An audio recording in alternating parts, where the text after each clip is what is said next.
Hello and welcome to Coffee with Dr. Carla. I'm Dr. Carla and I'm so glad that you're here with me today. Today we're going to talk about a few mental health related issues and hopefully start to chip away at the stigma surrounding them. So I'm curious, how many of you take some form of medication, say for high blood pressure?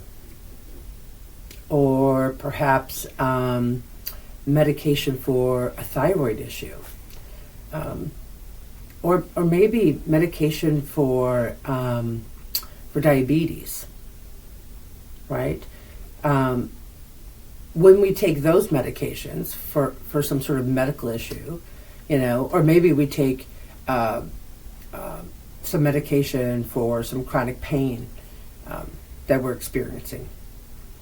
But when we take those medications, we're like, well, we're trying to help our body fix an issue that maybe isn't going right. So let's pick on blood pressure. So if my blood pressure is too high and I've tried some things to get it to be at within a normal range, I end up taking blood pressure medication. And there are some people who just don't really want to take a lot of medication, and I totally appreciate that. But there's a point where you recognize that whatever little tricks you're doing in order to get that blood pressure down isn't going to work, and that blood pressure medication is necessary, right? Because if you exist on this extremely high or high level of blood pressure, eventually you're going to probably land yourself in the hospital for one thing or another. I'll say my sense is that people are much more willing to take medication for medical issues. But then when it comes to mental health, there's this ginormous stigma around it. If I have to take medication for my depression, my anxiety, or whatever else we're taking it for, right, then clearly I must be crazy, which is a bad word. The idea that there's something happening within our body that despite our best efforts we can't control, right, makes sense when we're talking about blood pressure, diabetes, etc., but somehow doesn't make sense when we're talking about depression, anxiety, etc. But it's the same thing. It's the same thing, right? Now, when I work with clients, and first of all, let me just say, I cannot prescribe. I thank God I cannot prescribe. I think that's a huge responsibility that comes. I can't even imagine, being in the position where I can prescribe. I think there's a huge amount of responsibility that comes along with that. So I'm thankful for that. And I'm also thankful for the psychiatrists and the psychiatric nurse practitioners out there that I've partnered with, that really have some great insight. And I trust their judgment. Thank you for all that you do. But the reality of it is, if you're in my office, we're just going to pick on anxiety for right now.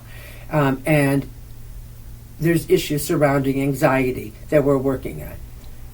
Personally, we start working with all sorts of different things to see what we can do as far as getting that anxiety under control. We're going to explore, when you're anxious, what seems to, spark an anxious moment. Like, what are the circumstances that are going around that, create a more anxious episode in your life? Maybe even kicking off a panic attack, right? And so we start to explore all those different things, as well as, okay, what things have you tried? Maybe we could try this, maybe we can try that. And if at the end of all of this, some of those daily adjustments are not enough to get that anxiety under control, then we could start perhaps talking about medication. And medication isn't the fix for everything. Just because you have high blood pressure, maybe you can get it under control with exercise and diet, right? Maybe you don't have to take it. Same thing's true with the mental health world. But what if you are consistent in trying all of your self-care things? What if you are consistent in doing the things that you know make life easier for you, right? What if you do all this stuff and you're still having a lot of issues? Why do you need to white knuckle it through life just because it's a medication for a mental health issue, right? I would say the same thing for somebody who has a medical issue, right? If you've tried all the different things and it's still not enough to get it under control where you're living healthy, right? Why not try that medication? Now, all medications are not created equal. All people respond differently to medications. I do know that there's a lot of trial and error when it comes to medication. I know one of the biggest issues around psychiatric medication is that it usually takes 6 to 8 weeks to get fully into effect, and before you know it's going to even work, you get up to that therapeutic dose. And that's a lot of time to put in wondering, is this working or not working, right? There's so many different factors at play there.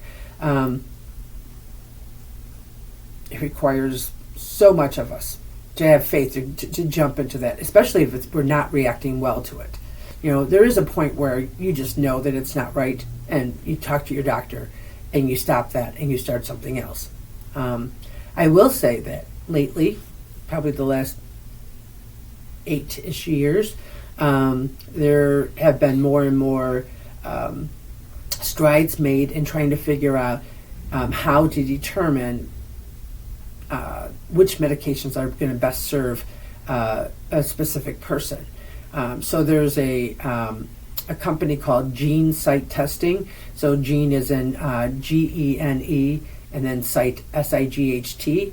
There are many psychiatrists that use this. There also is the opportunity to do an at-home, for them to send you a kit, and you do the swab at home and you send it back. And basically what happens is you do the swab of your mouth, send it in, and what they send back to you is specific to you for all of the different psychiatric medications out there, all the different categories.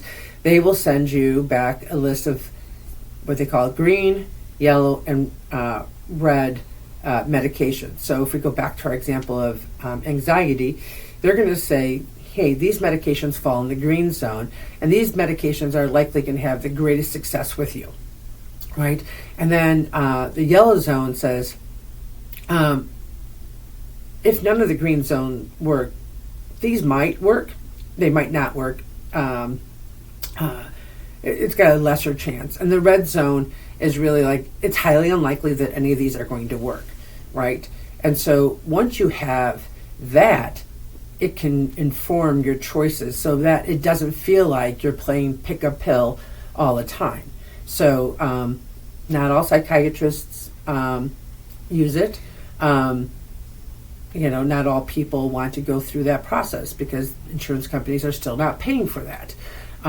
But it is a way to get a little bit more narrowing down of what the possibilities are, so that if you do decide to take that leap and not white knuckle it through life with your depression, anxiety, or whatever else, then at least this will help steer you in the right direction for a medication that would best serve you specifically. So hopefully this helps open your eyes to the possibility of medication. I don't think everyone has to take it, but there will come a time perhaps where you do. And that's a conversation you get to have with the people you're working with. And hopefully the stigma will go away so that you can take the best care of yourself. So remember, you can change your thoughts, discover your potential, and transform your life by focusing on your overall well-being. So until next time, keep being the best you possible. Bye.